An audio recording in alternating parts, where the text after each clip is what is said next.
ಹೇ hi Shivu. Hey Raju, ನೀನೇನಿಲ್ಲಿ? ಎಷ್ಟು ವರ್ಷ ಆಯ್ತು ನಿನ್ ನೋಡಿ. ಮನೇಲಿ ಫಂಕ್ಷನ್ ಇತ್ತು, ಹೇಳೋದಕ್ಕೆ ಮನೆಗೆ ಹೋಗಿದ್ದೆ. ಇಲ್ಲಿದೆ ಅಂತ ಹೇಳಿದ್ರು, ಅದಕ್ಕೆ ಇಲ್ಲಿಗೆ ಬಂದೆ. ಅದೇ ಬಿಡು, ಆರಾಮಿದ್ಯಾ? ಆರಾಮಿದೀನಪ್ಪ. ನೀನೇನ್ ಬಿಡಪ್ಪ, ಆರಾಮ್ ಇರ್ತೀಯ. ಕಾಲೇಜ್ ಟಾಪರ್ ಬೇರೆ, ಒಳ್ಳೆ ಕೆಲಸ ಸಿಕ್ಕಿರುತ್ತೆ. ಈಗ ಫಾರಂ ಬೇರೆ ಹಾಕೊಂಡಿದ್ಯಾ, ಆರಾಮ್ ಇರ್ತೀಯ. ಇಲ್ಲ ರಾಜು, ಈ ಫಾರಂ ನಂದಲ್ಲ. ಮತ್ತೆ ಯಾರ್ದು? ದೇವಂದು. ಯಾವ ದೇವ? ಅದೇ ನಮ್ ಕ್ಲಾಸ್ ನಲ್ಲಿ SSLC ಫೇಲ್ ಆದ್ನಲ್ಲಪ್ಪ, ಆ ದೇವಂದು. 6 ಸಬ್ಜೆಕ್ಟ್ ಅಲ್ಲಿ 60 ಮಾರ್ಕ್ಸ್ ತಗೊಂಡಿದ್ದಲ್ಲ, ಆ ದೇವಂದ? ಹೌದು. ಅವ್ನ ಫಾರಂ ಅಲ್ಲಿ ನೀನೇನೋ ಮಾಡ್ತಿದ್ಯಾ ಕೆಲ್ಸ? ನೀನ್ ಕಾಲೇಜ್ ಟಾಪರು, ನೀನೇ ಕೆಲಸ ಮಾಡ್ತೀಯಾ? ಸಿಟಿಲಿ ಹೋದ್ರೆ ಒಳ್ಳೆ ಕೆಲಸ ಸಿಕ್ತಿತ್ತಲ್ಲ. College topper. ಅದೇ ಅಹಂಕಾರದಲ್ಲಿ ನಾನು ಕೂಡ ಕೆಲಸ ಹುಡುಕಿ ಹುಡುಕಿ ಕೆಲವು ವರ್ಷ ಕಳೆದೆ.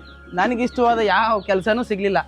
ಹೋಗ್ಲಿ, ಯಾವ್ದಾದ್ರು ಸಿಕ್ಕಿದ ಕೆಲಸನೇ ಮಾಡೋಣ ಅಂತ ಹೋದ್ರೆ ಸ್ಯಾಲ್ರಿ ವರ್ಕೌಟ್ ಆಗ್ಲಿಲ್ಲ. ಅದಕ್ಕೆ ಕ್ಯಾಬ್ ಓಡಿಸ್ತಾ ಇದ್ದೆ. ಆಗ ದೇವ ಕರೆದು ನನ್ನ ಫಾರಮಲ್ಲಿ ಕೆಲಸ ಮಾಡು, ಬಂದಿದ್ರಲ್ಲಿ ಇಬ್ರು ಅರ್ಧ ಹಂಚ್ಕೊಳ್ಳೋಣ ಅಂದ ಪುಣ್ಯಾತ್ಮ. ಅದಕ್ಕೆ ಈ ಕೆಲಸ ಮಾಡ್ತಾ ಇದ್ದೀನಿ. ಅಲ್ಲೋ, ನಿಮ್ಮಪ್ಪ ಇಂಥ ಕೆಲಸ ಎಲ್ಲ ಮಾಡಿಸಿರ್ಲಿಲ್ಲ, ಹೆಂಗ್ ಮಾಡ್ತಿದ್ಯೋ? ಹೌದು, ನಮ್ಮಪ್ಪ ಇಂಥ ಕೆಲಸ ಎಲ್ಲ ಮಾಡಿಸ್ಬೇಕಿತ್ತು. ಬರೀ ಓದು ಓದು ಅಂತ ತಾನೇ ಎಲ್ಲ ಕೆಲಸನೂ ಮಾಡಿ ನನ್ನ ಓದಿಸಿದ. ಪಾಪ ಅವ್ರಿಗೇನು ಗೊತ್ತು, ನಮ್ಮಂಥ ಮಿಡಲ್ ಕ್ಲಾಸ್ ಫ್ಯಾಮಿಲಿ ಅವ್ರು ಚೆನ್ನಾಗಿ ಓದಿದ ಮೇಲೂ ಒಳ್ಳೆ ಕೆಲಸ ಸಿಗಲ್ಲ ಅಂತ. ಒಳ್ಳೆ ಕೆಲಸ ಅಲ್ಲ, ಕೆಲಸನೇ ಸಿಗಲ್ಲ ಅಂತ. ಹೋಗ್ಲಿ ಬಿಡು, ಚಿಂತೆ ಮಾಡ್ಬೇಡ ಬಾ. ನನಗೆ ಅದೆಲ್ಲ ಚಿಂತೆ ಇಲ್ಲಪ್ಪ. ನನಗೆ ಚಿಂತೆ ಇರೋದು ಆ ಸಿದ್ಧಂದು ಮಾತ್ರ. ಯಾವ ಸಿದ್ದು? ಅದೇ ಕಣು, SSLC ಫೇಲ್ ಆದೆ ಅಂತ ಆತ್ಮಹತ್ಯೆ ಮಾಡ್ಕೊಂಡಲ್ಲ. ಓ, ಆ ದಡ್ಡ? ಹೌದು, ಆ ದಡ್ಡನೇ. ಆ ದಡ್ಡ ಅವತ್ತು ಆ ನಿರ್ಧಾರ ತಗೊಳ್ತಾ ಇದ್ದಿದ್ರೆ ಇವತ್ತು ನಮ್ಮಂತ ಡಿಗ್ರಿ ಮಾಡಿರೋ ಸ್ಟೂಡೆಂಟ್ಸ್ಗೆ ಕೆಲಸ ಕೊಡ್ತಿದ್ದೇನೋ, ನಮ್ದೇ ಒಂಥರ.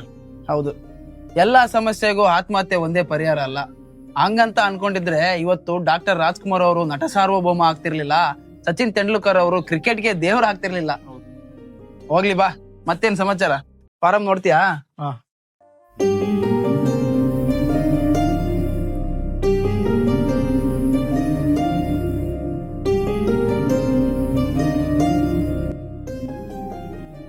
ಆಯ್ತು ಕಣ, ಟೈಮ್ ಆಯ್ತು, ನಾನು ಹೋಗ್ತೀನಿ. ಫಂಕ್ಷನ್ ಮಿಸ್ ಮಾಡಬೇಡ, ಬರಲೇಬೇಕು. ಡೆಫಿನೆಟ್ಲಿ ಬರ್ತೀನಿ, ಡೋಂಟ್ ವರಿ.